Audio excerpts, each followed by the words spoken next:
This video is now in session, and for the past several years, in fact, probably more than a decade, there has been a movement around the United States to switch the electoral system that we currently use for presidential elections to a popular vote system. So if you don't know how American politics works, or if you don't know the presidential election, basically America determines its presidential election through electors. Here, if a state gets a majority for, like, let's just say a Democrat, then the Democrat would get all of California's 54 electoral votes, and then whoever has 270 or more wins the presidential election outright. So for Joe Biden, he won since he reached over 270. Now, there are some flaws to this system, according to many people of the United States. A lot of people think that it's not indicative of the popular vote, which is supposed to be how democracy works, where the majority of people elect their president rather than using the electoral vote. And this kind of consequence has grown recently. It has happened before. In the 2000 election, we saw Al Gore win the popular vote, but George W. Bush win the electoral vote, and thus George W. Bush won the presidential election without the most votes. Now, the same thing can be applied for Donald Trump in 2016, where Hillary Clinton had more than 2 million votes in comparison to Donald Trump, yet he won with 306 electoral votes. So as a result, a lot of state legislatures are passing this compact. It's called the National Popular Vote Interstate Compact. And what this states is that once there are enough states that have the amount of electors reach past 270, which is the majority needed to win the presidency, then these groups of states would shift their electors to whoever won the popular vote nationally speaking, instead of whoever had more votes in their state alone. So they wouldn't necessarily listen to their state's voters, but rather to the national vote. So this would take effect once a state helps surpass the enacted states to 270 electoral votes, and thus that would mean that the electoral vote system would shift to a popular vote system. So currently speaking, there are 196 electoral votes that have already been enacted, and then 151 electoral votes pending, which if all of these states enact it, then that would make this compact go into effect, as there would be a total of states that have more than 270 electoral votes altogether. Now, this is the adjustment to the 2024 presidential election, where the electoral votes are shifted due to redistricting, and as well as the 2020 census. And here we see that there are 2 less electoral votes that are enacted. And then in terms of pending, there are 4 more electoral votes. And in terms of the toss-ups, it's less. So this right here combined together would definitely be over 270. So let's just say that this kind of thing passed. Well, in future elections then, Democrats would most likely win the elections because systemically speaking, and based on statistics, the Democrats have won the popular vote more than the Republican. Since 1992, there has only been one time that Republicans won the popular vote, and that was in the 2004 presidential election against John Kerry, where George W. Bush was reelected with the popular vote. Now, it was still a pretty close election, where John Kerry could have flipped 2 states and would have won the presidential election. If we go to the 2004 map, this is what it looks like. In fact, he would only need to flip 1 state. He would only need to flip Ohio in order to win the presidential election. So it was still pretty close. And this shows that the Republican Party is turning less of, I guess, a party that tries to get the majority of voters, and they are instead trying to get the minority vote while still winning presidential elections. So what this means is that the Republicans would then no longer be able to win in presidential elections without them substantially changing how their policies, how they view their policies and the type of leaders that they elect into their party. So that is the major implication of the popular vote and the enactment of this compact. That said, there is something that we have forgotten to ask, which is that, is this even doable? Is this even possible?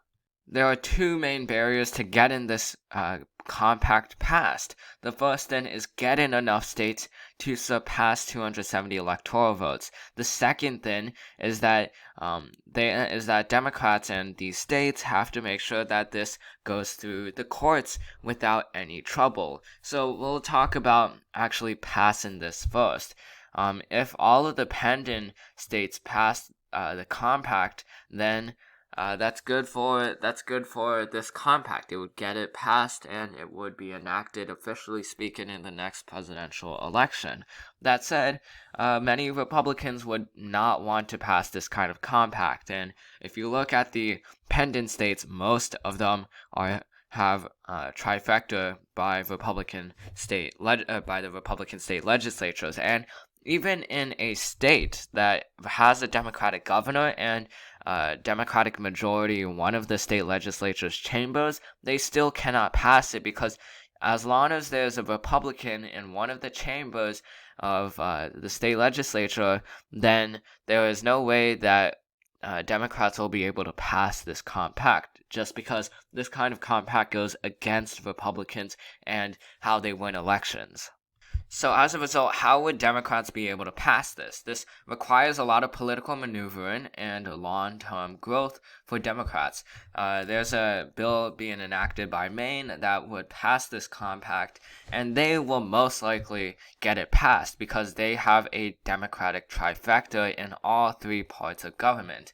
That said, it's only 4 electoral votes. So this kind of shade of blue signifies states that have Democratic trifectas, where Democrats can pass this kind of compact right on the spot. And then this color is if they're able to pass it by flipping the state legislature within a couple of years. And then this one right here is more on the longer term. Now, for other states, Nevada is another state that could pass this compact because Democrats control all 3 parts of government in Nevada. If we look at, I believe they tried to pass it before, but as you can see, was vetoed in 2019. That said, if they do try again later on, then it could potentially pass. And this would seem like the most plausible state for passing because, again, there's a Democratic trifecta in government. The next state that has a Democratic trifecta is Virginia. Virginia is another state where they could try to get this passed. If we looked at the Virginia, this one died in committee in 2020. That said, they can still try it again later on, especially since, again, they have the trifecta. And they will most likely, if they're going to try it, they're most likely going to try it after the 2021 elections, where pretty much the Virginia state legislature is up for re-election. So that is another state, and that's pretty much the only states left that have a Democratic trifecta but have not passed this compact. And that signifies a total of 227 electoral votes, which means that they are 43 electoral votes away from the 270 margin. So this would now shift more into longer term prospects. The first thing they need to do, the first state that I believe could get it passed if Democrats flip state legislatures is Minnesota. Minnesota used to have a Democratic trifecta, but now they don't. In the Senate, it is a state Senate, it's ruled by Republicans. So as you can see right here, they tried to pass it in 2019 to 2020, and it was not voted upon since the Republicans controlled the Senate legislature. So this can get passed if they flip that Senate legislature, if Democrats flip it back to themselves. Now, the next state that could change, or I guess that could pass this, is Michigan. Michigan I believe it could pass this. Now, there is only a Democrat in the governorship position. There's no Democratic majority in the House or the Senate.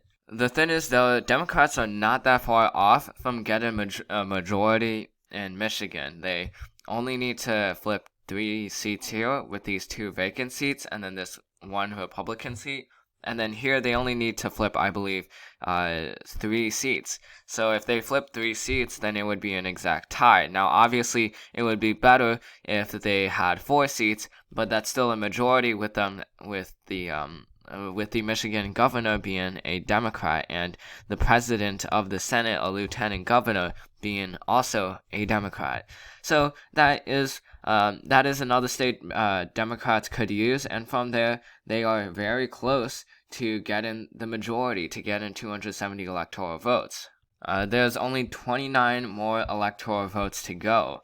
Now, what are other states that could potentially go for Democrats in the future? New Hampshire. New Hampshire right now has a Republican trifecta, but the main reason why is because it's predicated based off of Chris Sununu, who is the Republican governor of New Hampshire, and he is very popular among people in New Hampshire.